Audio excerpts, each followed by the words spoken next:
Now it's time to continue the tribute to Ronnie Corbett. And one of the things he was best known for was his armchair monologue. So here is the man himself, from the days of the two Ronnies, from the comfort of his famous armchair, with one of his classic armchair monologues. So sit back and enjoy. The Man at Work.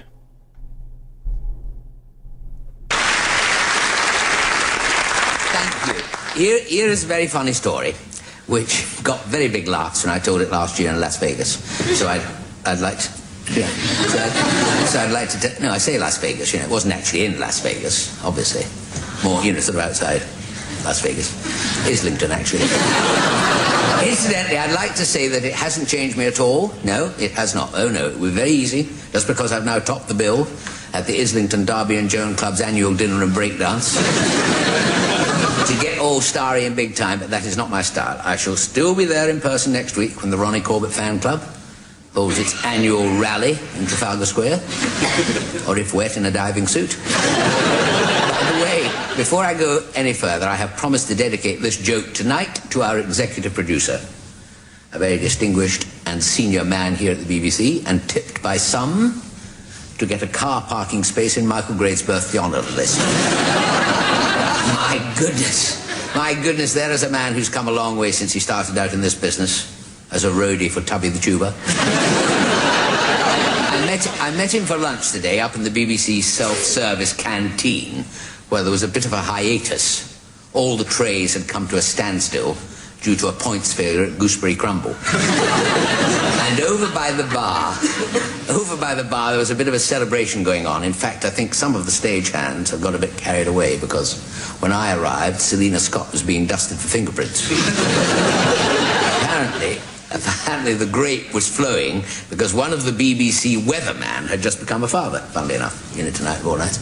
The baby was said to be fine with occasional drizzle later in the day.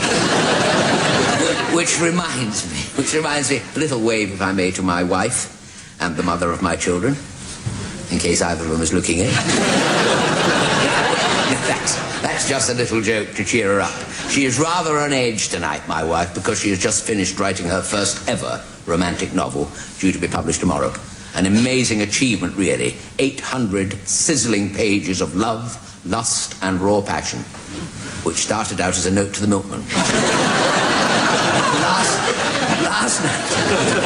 Last night we invited a few media people around for dinner, you know, to launch it. Evening which got off to a bad start when Janet Street Porter wandered into the kitchen and the waste disposal unit went for her.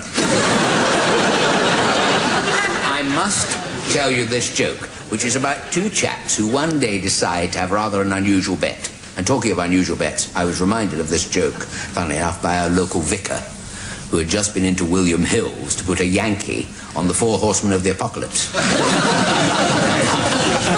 He was telling me... erudite joke there. Too erudite. And he was... certainly for me. Anyway, I'm rocking about quite a lot tonight. He was telling me that he has been having a lot of trouble with his health, that is the vicar, you know, lately. Grumbling appendix. Crazy enough, when I went into my hospital to have my appendix, I had a terrible time of it. You know, it was one of those operating theatres with a gallery of medical students looking on, you know. I was booed off halfway through the operation. To a slow hand clap and cries of, "Bring back the tonsillectomy!" I knew I should never have gone in there because it was one of those trendy progressive hospitals, you know. If your child gets a saucepan stuck in its head, they send round 3 psychiatrists with saucepans on their heads to relate to the experience. And if a patient's temperature is up, a Catholic priest with a megaphone tries to talk it down. I digress. And when we return at last to the story of these two chaps who one day go to the cinema to see a John Wayne film. I can't remember which one. I think it was the one, you know, which he played a cowboy. Anyway. But before they go in, the first chap turns to his friend, he says, "Here," he said, "I'm going to bet you £10 at the end of this film, John Wayne falls off his horse." The other chap says, "All right," he says, "I bet you £10 at the end of the film that John Wayne doesn't fall off his horse." So the bet is agreed. In they go, and sure enough, at the end of the film, John Wayne, having cleaned up the Wild West with one hand, anxious to get as far away as possible before Pearl and Dean come on, leaps onto his trusty steed and splat falls off the horse right on his face. Out come the two chaps. The first one pockets the tenner. He said, there. He said, here. He said, I must be honest. He said, I've seen that film before and I knew he fell off his horse. And his friend said, yes. He said, I've got to be honest too. He said, I've seen it before as well. But I didn't think the silly fool would do it again. Ronnie Corbett there with one of his famous armchair monologues in tribute to his great work in comedy. I'm going to be leaving you with another grand swan song sing-song, and this week it comes from the two Ronnies and one of their musical finales. It's when the two Ronnies did a parody of Gilbert and Sullivan. So I'll leave you with that until next Wednesday at 10 o'clock. Until then, I have been Sam Brooks. This has been Ducky McDuckface. And I will see you all next time.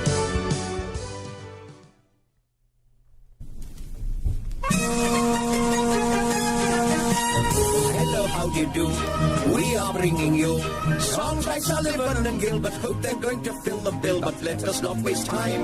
Let us start the rhyme. We won't sing anything that is glum, for this is the season that gives us a reason for drinking and filling our tongue. I must say it's all right for some. I eat what I like and don't put on a pound. I like what I eat, that is why I'm so round. Just keep off the starches. I've got fallen arches with carrying this lot around.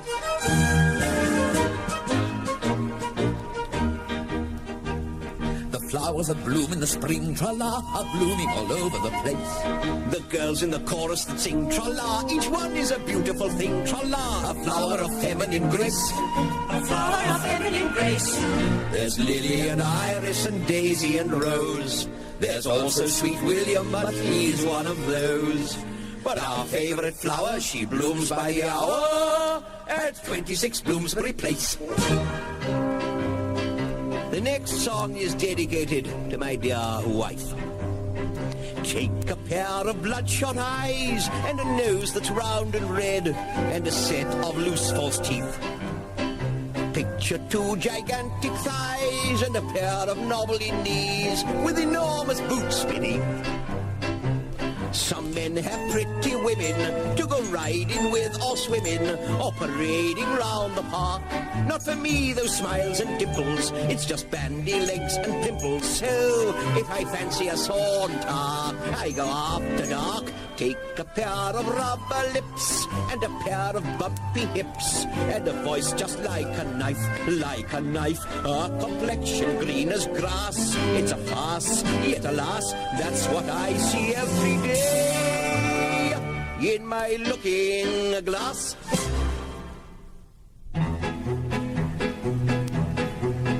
Three little maids one night I met, each one a perfect little pet, popped in the pub for something wet. Three little maids came too. 3 lemonades I ordered first, that didn't satisfy their thirst. Then I realized the worst, 3 lemonades would do. They said, let us try champagne. Then they tried it once again. Now we'll try the beer, they said. Then we must be off to bed. Well, 14 pints and 16 later, went upstairs for a baked potato. I walked up to the hotel waiter. The 3 little chicks had strayed, 3 little maids unmade.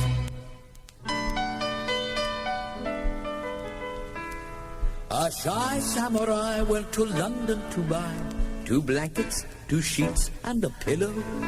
And he married a maiden who first caught his eye at that firm run by Waring and Gillow. There was never a subject they quarrelled about.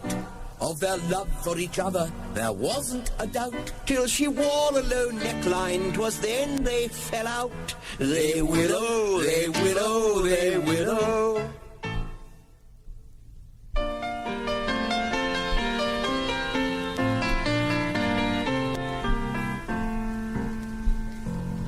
There's a sailor lying drunk and feeling peaky, in the gutter where the pavement curvy grips, and he cries, my boat, the pinafore is leaky, What the Navy needs is more efficient ships, fish and chips. When Lord Nelson lay a-dying at Trafalgar, what did the gallant Captain Hardy do? Oh, he kissed his leader sadly on the poop deck. There has never been a fond caress so blue. So blue.